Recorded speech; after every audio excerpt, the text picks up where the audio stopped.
হয় আইচেংফা চক আমি যেহেতু পুৱাৰ ভাগতে কৈছিলোঁ যি 7জন খালিস্তানী উগ্ৰপন্থী পঞ্জাব আৰক্ষীয়ে নিজৰ জিম্মাত লৈছে আৰু তেওঁলোকক পঞ্জাৱলৈ লৈ যোৱা হ'ব। তাৰে ভিতৰত 3জনক পুৱাৰ ভাগতে ডিব্ৰুগড় সদৰ থানাৰ পৰা মোহনবাৰী বিমানবন্দৰলৈ তেখেতসকলক লৈ গৈছে। আৰু বাকী যি 4জনক পঞ্জাব আৰক্ষীয়ে নিজৰ জিম্মাত লৈ ডিব্ৰুগড় সদৰ আৰক্ষী থানাত ৰাখিছিল, সেই 4জনক লৈ যাবলৈ ইতিমধ্যে আৰক্ষী দল আহি ইতিমধ্যে উপস্থিত হৈছে। পঞ্জাব আৰক্ষীৰ আমি পূৰ্বতে কৈছোঁ যে পঞ্জাব আৰক্ষীৰ 25জনীয়া এটা বিশেষ আৰক্ষী দল ডিব্ৰুগড়ত যোৱা এসপ্তাহ ধৰি বাহৰ পাতি আছে। যিকেইজন এই 7জনকৈ খালিস্তানীক তেওঁলোকে পঞ্জাৱলৈ লৈ যাব, যিকেইজনৰ বিৰুদ্ধে NSA গোচৰ প্ৰত্যাহাৰ কৰা হৈছে। তাৰে ভিতৰত আজি পুৱাৰ ভাগত 3জনক লৈ গৈছে, সেই খবৰ আমি পুৱাৰ ভাগত দিছিলোঁ। আন যি 7জন বা আন যি 4জন ৰৈ গৈছে, সেই 4জনক নিবৰ বাবে ইতিমধ্যে আৰক্ষীৰ দল আহি ডিব্ৰুগড় সদৰ থানাত উপস্থিত হৈছে। আপোনালোকে দেখা পাইছে বৃহৎ কনভয় আহি ডিব্ৰুগড় সদৰ থানাত উপস্থিত হৈছে।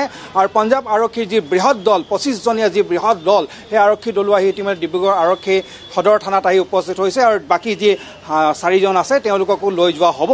মই পুৱাৰে পৰা কৈ আছোঁ বা ইতিমধ্যে কৈ আছোঁ, দলিত সিং খালচি, কুলৱন্ত সিং ধানিৱাল, গুৰমিত সিং বুকানৱালা, হৰজিত সিং, ভগৱন্ত সিং, বসন্ত সিং আৰু গুৰিন্দৰ পাল সিং, এই 7জনক যিহেতু NSA প্ৰত্যাহাৰ কৰিছে পঞ্জাব চৰকাৰে, যাৰ বাবে তেওঁলোকক ডিব্ৰুগড়ৰ যি কেন্দ্ৰীয় কাৰাগাৰত বন্দী হৈ আছিল, সেই তাৰ কেন্দ্ৰীয় কাৰাগাৰৰ পৰা পঞ্জাৱলৈ স্থানান্তৰিত কৰাৰ যি প্ৰক্ৰিয়া তেওঁলোকে চলিছিল, সেই প্ৰক্ৰিয়া প্ৰায় সম্পন্ন হৈছে। আজি চূড়ান্ত দিন।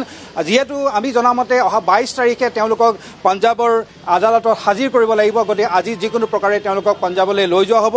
আৰু কালিলৈকে তেওঁলোকৰ যি জিম্মাত লোৱা প্ৰক্ৰিয়া কালিলৈকে তেওঁলোকৰ চলি আছিল, কালি তেওঁলোকৰ জিম্মাত লোৱা প্ৰক্ৰিয়া শেষ হৈছে।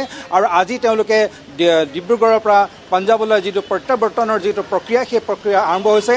পুৱাৰ ভাগৰ পৰা প্ৰত্যাৱৰ্তনৰ প্ৰক্ৰিয়া চলি আছে। প্ৰথমে 3জনীয়া প্ৰথম দলটোক লৈ যোৱা হ'ল ডিব্ৰুগড় সদৰ আৰক্ষী থানাৰ পৰা, আৰু দ্বিতীয়টো যি 4জন আছে, সেই 4জনক এতিয়া দ্বিতীয় পৰ্যায়ত লৈ যোৱা হ'ব। আৰু আজিৰ ভিতৰতে তেওঁলোকক বিমানেৰে যিহেতু পঞ্জাৱলৈ লৈ যোৱা হ'ব।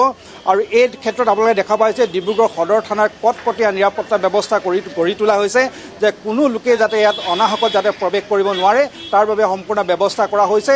আৰু সম্পূৰ্ণ আৰক্ষী থানাখন ইতিমধ্যে অসম পুলিচ আৰু পঞ্জাব পুলিচে গিজাই আছে।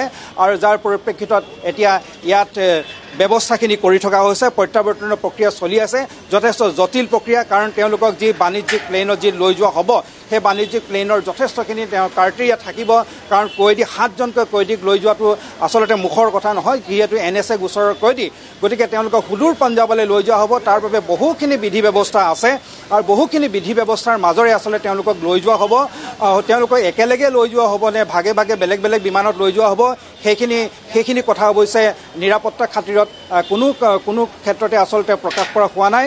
প্ৰকাশ কৰাৰো প্ৰয়োজন বোধ নাই, কাৰণ তেওঁলোকক লৈ যোৱা হোৱাটো নিশ্চিত। তেওঁলোকক বিমান যোগে লৈ যোৱা হ'ব ডিব্ৰুগড় বিমানবন্দৰত। ইতিমধ্যে ভাগে ভাগে কয়দীসকলক লৈ যোৱা হৈছে, আৰু তেওঁলোকক তাতো বিশেষ ব্যৱস্থা কৰাইছে। বিশেষ পথৰে তেওঁলোকক বিমানবন্দৰৰ ভিতৰলৈ লৈ যোৱা হৈছে। জানিব পৰা মতে হয়তো একেখন বাণিজ্যিক প্লেনত হয়তো নিনিব পাৰে, কাৰণ এখনকৈ বাণিজ্যিক প্লেনত এনেধৰণৰ কয়দী সৰ্বাধিক 2জনৰ বা 3জনৰ ভিতৰতে নিব পাৰি। ইমান 7জনকৈ হয়তো একেখন বিমানত নিনিব পাৰে। যদি তেওঁলোকে বিশেষ বিমানৰ ব্যৱস্থা কৰিছে, সেয়া অৱস্থাই আছুতীয়া কথা, কিন্তু হয়তো বাণিজ্যিক প্লেনত হয়তো গোটেইকেইজনক একেলগে নিনিবও পাৰে। সেইখিনি অৱশ্যে তেওঁলোকে আইনগতভাৱে যিখিনি বিধি ব্যৱস্থা কৰিব, সেয়া কৰিব।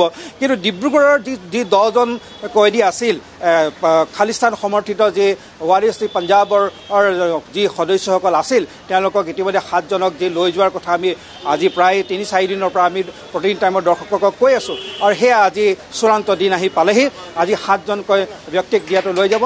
আপোনালোকে দেখা পাইছে পঞ্জাব আৰক্ষীৰ এইসকল লোক সকলোবিলাক সাজু হৈছে। তেওঁলোকে যিহেতু এওঁলোকৰ জিম্মাতে যিহেতু যাব এই 7জনকৈ কয়দী, গতিকে মই কৈছোঁ যে পঞ্জাব আৰক্ষী আৰু অসম আৰক্ষীয়ে আজি ডিব্ৰুগড় সদৰ থানা গিজাই আছে। পুৱাৰে পৰা ভাগে ভাগে ধন্যবাদ জ্ঞাপন কৰিছোঁ আপুনি শেহতীয়া খবৰ জনোৱাৰ বাবে।